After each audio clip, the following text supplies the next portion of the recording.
Elias Gray stood alone on the burning sand, his shadow long beneath the alien sun.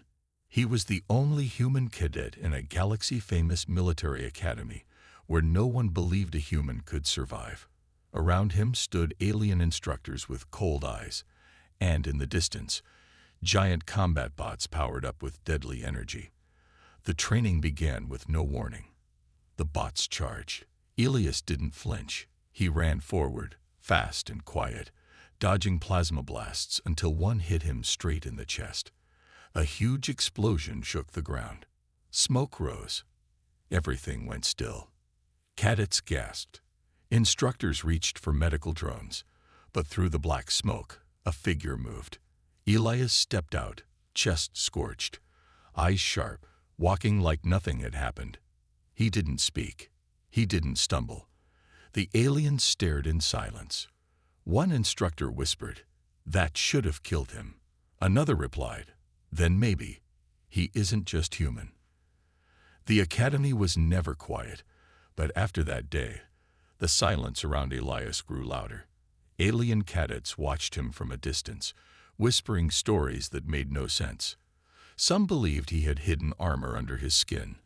Others said he couldn't feel pain at all. Elias never explained. He simply showed up to every training early and left last, always silent, always alone. The lead instructor, Commander Gornak, didn't believe in rumors. He trusted facts, and the footage from the blast showed something unnatural. No shield, no tech, just a human walking through plasma fire. Gornak ordered a new test, more dangerous, more brutal. He wanted to see the human break. Elias was scheduled for the gravity trial, used only to train the strongest alien warriors. Most barely survived 5 minutes. That night, as Elias prepared in silence, Gornak stood in the shadows and muttered, "Let's see what happens when pressure crushes every bone in his body."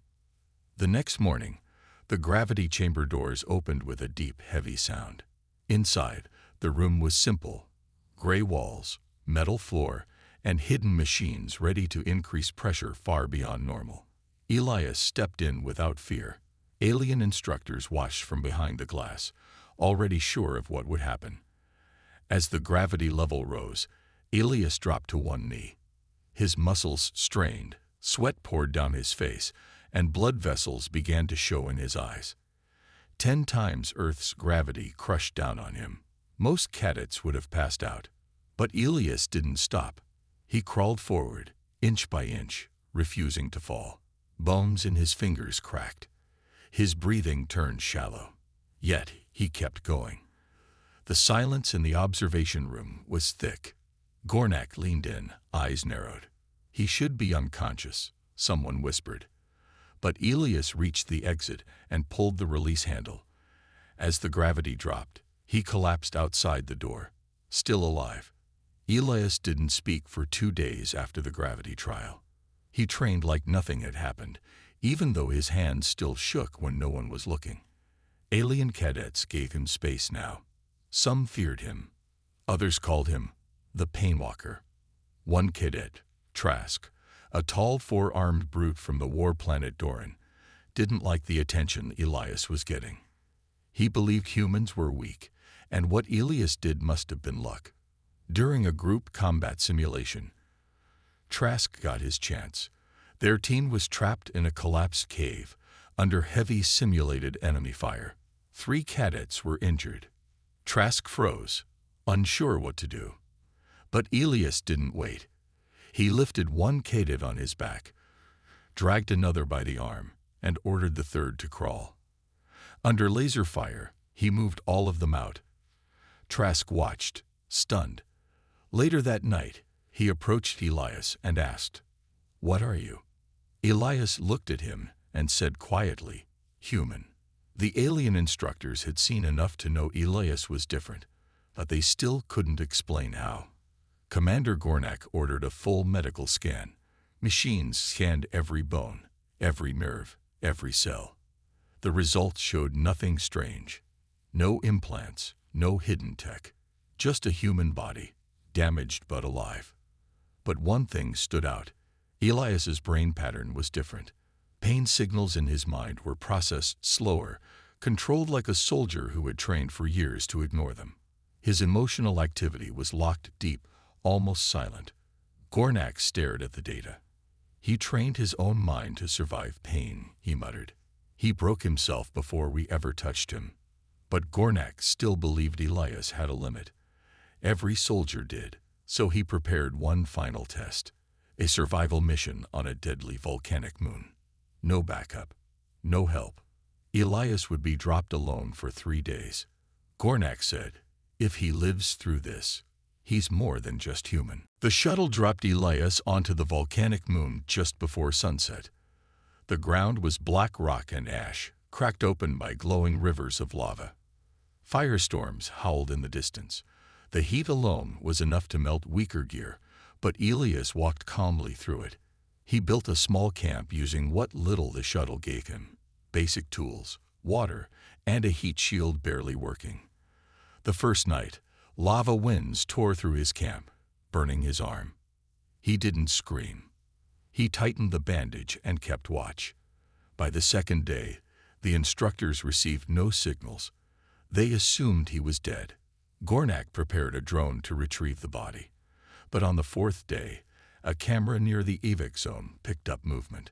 It was Elias, limping, covered in burns, clothes torn, face hard, but carrying samples of lava rock and local gas readings. He didn't just survive. He completed a science mission no one had asked for.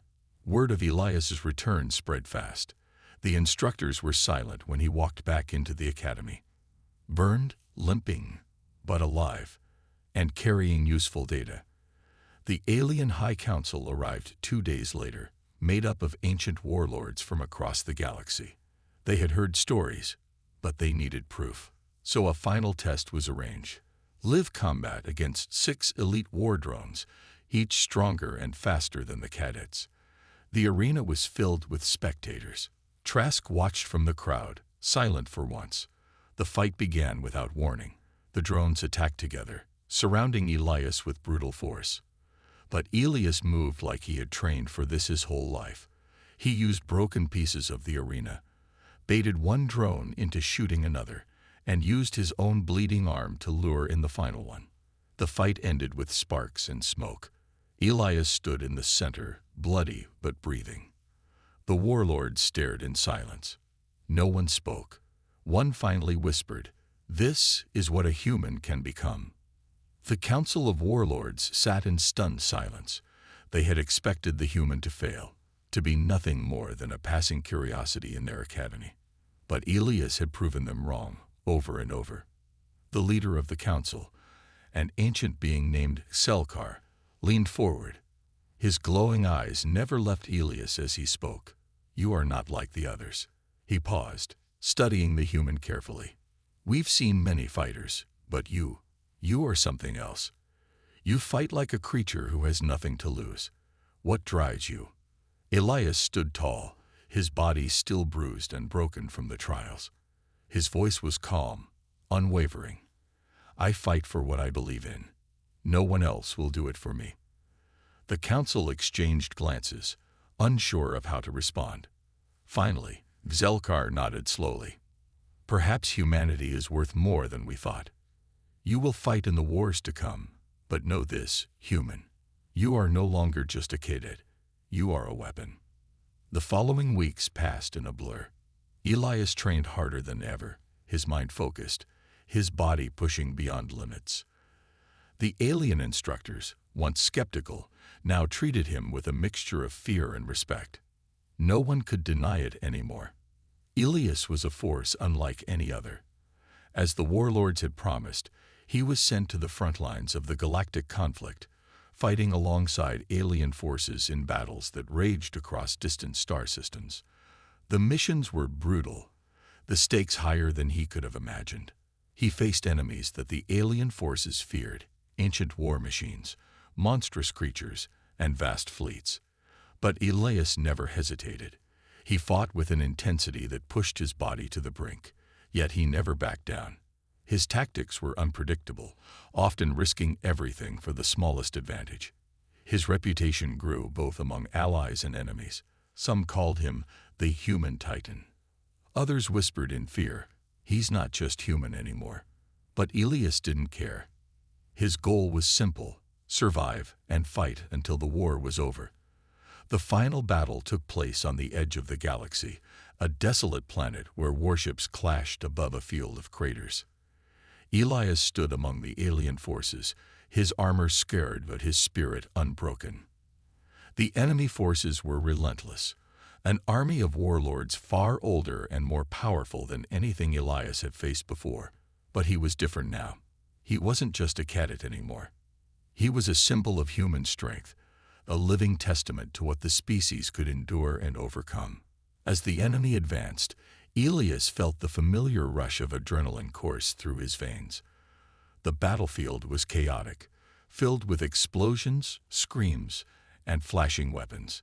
But Elias moved through it all with eerie calm, calculating each step, each strike. His movements were fast, brutal, and precise. No one had ever seen a human fight like this. In the final moments of the battle, Elias faced the enemy warlord, a towering figure whose strength was legendary.